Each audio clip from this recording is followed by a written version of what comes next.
Have you ever wished that you had a roadmap to turn your content from dream to reality? Are you struggling to bridge the gap between your imaginative ideas and actually pressing publish on the content? Do you find yourself wondering how your favorite creators manage to show up weekly, if not daily, online? Me too.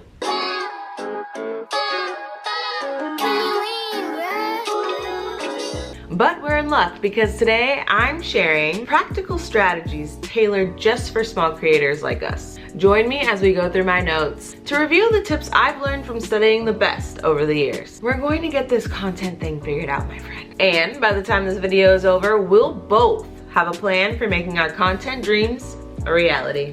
Before we get started, don't forget to like if you enjoy the video, comment if you've got something to say, and subscribe if you want to support a small creator who's got lots of useful information for other fellow small creators. Quick disclaimer, we're gonna get moving right into the planning during this video, and I'm going to assume you've done a few things like determined your niche or the problem you plan to solve. You've chosen your target audience and the platforms that you need to be on to reach them. I'm also assuming that you have a bank of ideas that you're just itching to bring to life. This video is more about the how and less about the what, but if you want me to get into the what strategies, kind of like I did in my video about evergreen content, let me know in the comments because I will. Okay, so now that that's done, let's move to the table so we can really get to work. Once you've determined that you want to create content, it can be hard not to see every moment as an opportunity to create something.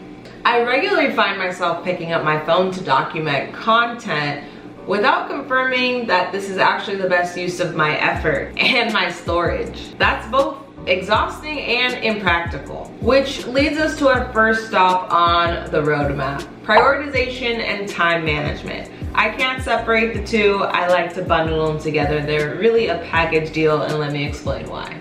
For me right now in my creator business, some things that I'm focused on are building community with my fellow small creators, sharing what I know so I can get these ideas out of my head and off my shoulders, and lastly, monetizing my skills through hopefully the YouTube partner program, brand deals, and maybe even my own products one day.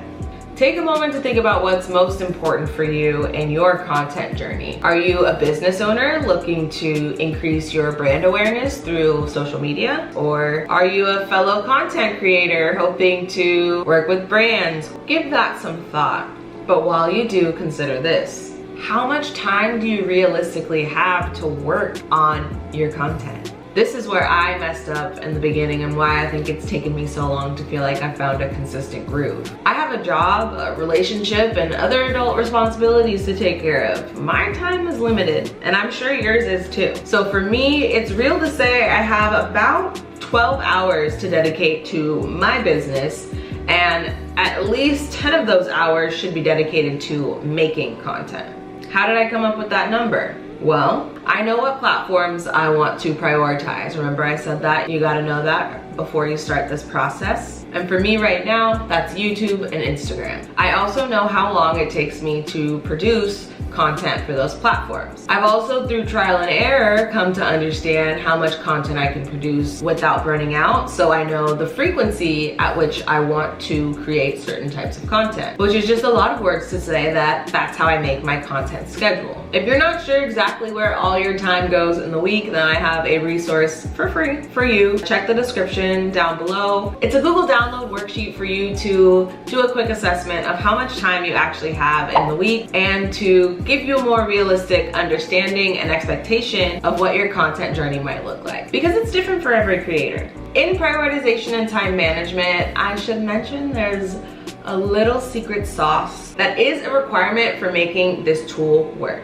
And you probably already have it, so you're in luck. And it may not be as big a secret as I alluded to, but motivation. Much of what I'm gonna talk about in today's video requires you to be motivated to make the content. So as I go through the rest of this roadmap, keep your why in mind because you'll need it to keep you going when routines are not enough. So now that we've assessed our time, what are 2 or 3 things that are most important for you when it comes to creating content? Take a moment to brainstorm and jot down your ideas before we get to the next stop. You'll need to refer back to them as we continue our planning journey. Because next, we'll talk about ways to capitalize on the priorities you've set to make sure you have systems in place that will actually allow you to make the most of the time you do have.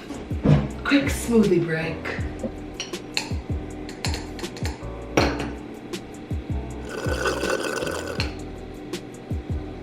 Next up on the roadmap is actually setting your content schedule. You have a ton of ideas, so you know what you want to output, but what will be your inputs to get you there? It's important to lock down the when and the exact tasks you'll do in that time. You know what time you have to work with. You've set aside some time when you prioritized and looked over your week. So now you need to determine what exactly your schedule will look like. So a schedule that I've worked out is reasonable in the 12 hours I have: posting long form content on YouTube once a week, as well as shorts or posts Monday through Friday. Over on Instagram, posting Monday, Wednesday, and Friday, either posts or reels, and then posting in stories Monday through Friday. That's what I can reasonably keep up with based on the approximate 12 hours I have in the week to dedicate to this. Some things to consider with your content: are there any themes that you should keep in mind for your posting schedule?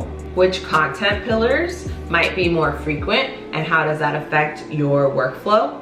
Are there systems you can set up throughout the day that will allow you to be more successful in creating the content, like setting alarms based on the times you've set aside to create the content? Or can you do like tasks together? Which brings us to our next stop in our journey. The next way you can take your content from dreams to reality is by batching your workload. Batching tasks can be an absolute lifesaver for creators. It's like organizing your chaos into a well-oiled machine. Grouping similar tasks together and tackling them all at once allows you to be more efficient and make the most of your time. Plus, it frees up mental space and reduces fatigue, keeping that dreaded creative burnout away. It also gives you chunks of uninterrupted time to dive deep into a specific task or creative zone. So let's get into some examples of things you might be able to batch in your workflow. One of the first things you can batch together is brainstorming and ideation.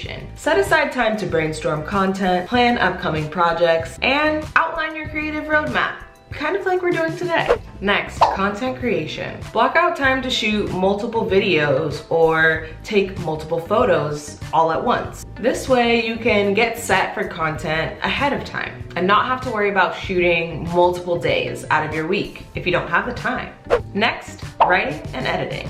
Whether it's blog posts, captions, or scripts, dedicating a chunk of time specifically to writing and then another time specifically to editing can help maintain a consistent flow of high quality content. If you're like me and sometimes you procrastinate, I scramble to create captions late at night and then I end up with a ton of typos when really if I had some dedicated writing and editing time, I could avoid posting with the dreaded typos. Next, research and learning. Take some time to learn more about content in your industry. Set aside some time to gather insights, read articles, and hone your craft. This way you're continually growing without having frequent interruptions. You'll always know that Wednesdays from 7 to 9, you are working on this, or you are reading this blog post or this article. For me, it's listening to podcasts on the way to work daily. Next, engagement and interaction. This one is one I really struggle with, but I think it'll be a game changer if you can apply it for yourself. Allocate some specific time to engage with your audience on your platforms on social media. Use this time to respond to comments, send messages, and engage with other people's content. This prevents distractions from constant notifications, and limiting your screen time can definitely reduce the stress and anxiety of feeling like you always have to be on. And the last idea you should try your hand at batching is networking and collaborating. Plan some time to connect with your fellow creators to collaborate on content ideas and to build relationships within your niche.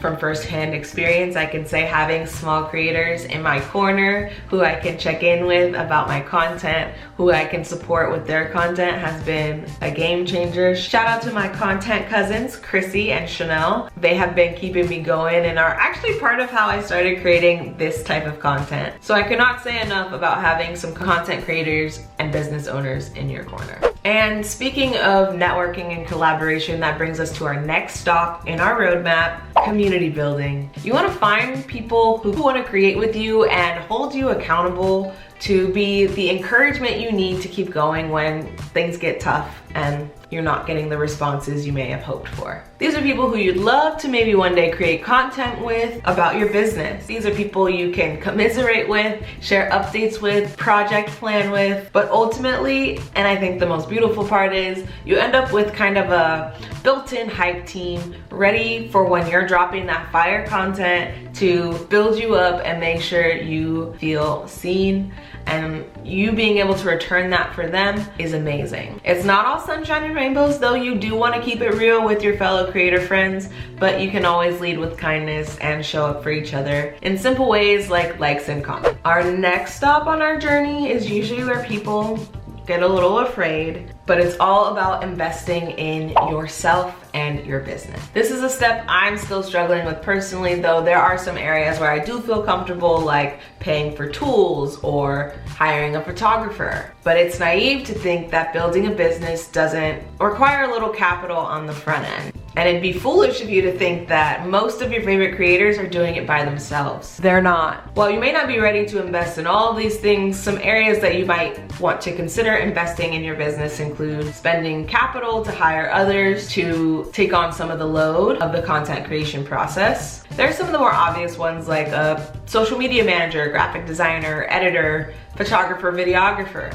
But there's also those sneaky ones like a hair or wardrobe stylist, a makeup artist. All these things you do in order to get camera ready, if you will, that you either need to be skilled in or you can outsource and maybe save a little time to reach your outcomes faster and maybe at a higher quality. Some of the things I've invested in so far in my journey include a photographer, videographer, hairstylist, and makeup artist. But some other ways I invest in my business that aren't strictly people include platforms I pay for, like my website hosting, the website I get my analytics from for my content, later.com, and tools I use to help me grow my YouTube channel like TubeBuddy. Affiliate link down below.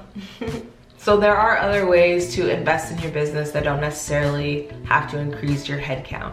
And that's a wrap, friends. Time might be playing games, but guess what? We got the cheat codes now. Balancing side gigs, crafting content, adulting. It's a challenge we're ready to conquer.